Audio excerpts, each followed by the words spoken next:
متی کی انجیل اور اس کا 19واں باب جو 30 آیات پر مشتمل ہے۔ جب یسوع یہ باتیں ختم کر چکا تو ایسا ہوا کہ گلیل سے روانہ ہو کر یردن کے پار یہودیہ کی سرحدوں میں آیا، اور ایک بڑی بھیڑ اس کے پیچھے ہو لی، اور اس نے انہیں وہاں اچھا کیا۔ اور فریسی اسے آزمانے کو اس کے پاس آئے اور کہنے لگے، کیا ہر ایک سبب سے اپنی بیوی کو چھوڑ دینا روا ہے؟ اس نے جواب میں کہا، کیا تم نے نہیں پڑھا کہ جس نے انہیں بنایا اس نے ابتدا ہی سے انہیں مرد اور عورت بنا کر کہا کہ اس سبب سے مرد باپ سے اور ماں سے جدا ہو کر اپنی بیوی کے ساتھ رہے گا، اور وہ دونوں ایک جسم ہوں گے۔ بس وہ دو نہیں بلکہ ایک جسم ہے۔ اس لیے جسے خدا نے جوڑا ہے اسے آدمی جدا نہ کرے۔ انہوں نے اس سے کہا، پھر موسیٰ نے کیوں حکم دیا کہ طلاق نامہ دے کر چھوڑ دی جائے؟ اس نے ان سے کہا کہ موسیٰ نے تمہاری سخت دلی کے سبب سے تم کو اپنی بیویوں کو چھوڑ دینے کی اجازت دی، مگر ابتدا سے ایسا نہ تھا۔ اور میں تم سے کہتا ہوں کہ جو کوئی اپنی بیوی کو حرام کاری کے سوا کسی اور سبب سے چھوڑ دے اور دوسری سے بیاہ کرے وہ زنا کرتا ہے، اور جو کوئی چھوڑی ہوئی سے بیاہ کر لے وہ بھی زنا کرتا ہے۔ شاگردوں نے اس سے کہا کہ اگر مرد کا بیوی کے ساتھ ایسا ہی حال ہے تو بیاہ کرنا ہی اچھا نہیں۔ اس نے ان سے کہا کہ سب اس بات کو قبول نہیں کر سکتے مگر وہی جن کو یہ قدرت دی گئی ہے، کیونکہ بعض خوجے ایسے ہیں جو ماں کے پیٹ ہی سے ایسے پیدا ہوئے، اور بعض خوجے ایسے ہیں جن کو آدمیوں نے خوجا بنا دیا، اور بعض خوجے ایسے ہیں جنہوں نے آسمان کی بادشاہی کے لیے اپنے آپ کو خوجا بنایا۔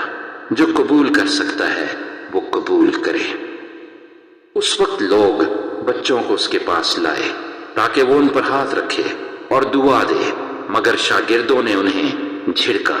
لیکن یسوع نے کہا، بچوں کو میرے پاس آنے دو اور انہیں منع نہ کرو، کیونکہ آسمان کی بادشاہی ایسوں ہی کی ہے۔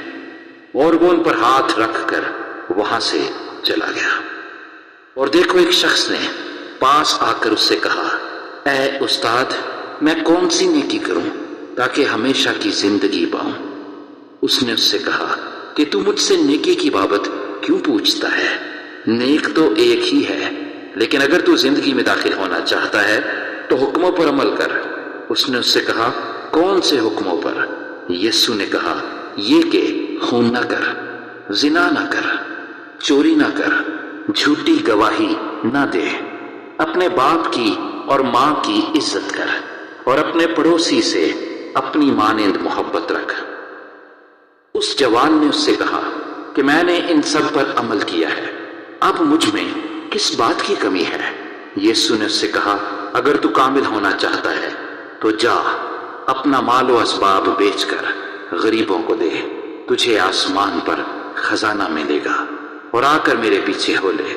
مگر وہ جوان یہ بات سن کر غمگین ہو کر چلا گیا، کیونکہ بڑا مالدار تھا۔ اور یسوع نے اپنے شاگردوں سے کہا، میں تم سے سچ کہتا ہوں کہ دولت مند کا آسمان کی بادشاہی میں داخل ہونا مشکل ہے۔ اور پھر تم سے کہتا ہوں کہ اونٹ کا سوئی کے ناکے میں سے نکل جانا اس سے آسان ہے کہ دولت مند خدا کی بادشاہی میں داخل ہو۔ شاگرد یہ سن کر بہت ہی حیران ہوئے اور کہنے لگے کہ پھر کون نجات پا سکتا ہے؟ یسوع نے ان کی طرف دیکھ کر کہا کہ یہ آدمیوں سے تو نہیں ہو سکتا، لیکن خدا سے سب کچھ ہو سکتا ہے۔ اس پر پطرس نے جواب میں اس سے کہا، دیکھ، ہم تو سب کچھ چھوڑ کر تیرے پیچھے ہو لیے ہیں، بس ہم کو کیا ملے گا؟ یسوع نے ان سے کہا، میں تم سے سچ کہتا ہوں کہ جب ابن آدم نئی پیدائش میں اپنے جلال کے تخت پر بیٹھے گا تو تم بھی جو میرے پیچھے ہو لیے ہو 12 تختوں پر بیٹھ کر اسرائیل کے 12 قبیلوں کا انصاف کرو گے۔ اور جس کسی نے گھروں یا بھائیوں یا بہنوں یا باپ یا ماں یا بچوں یا کھیتوں کو میرے نام کی خاطر چھوڑ دیا ہے، اس کو 100 گنا ملے گا اور ہمیشہ کی زندگی کا وارث ہوگا۔ لیکن بہت سے اول آخر ہو جائیں گے اور آخر اول۔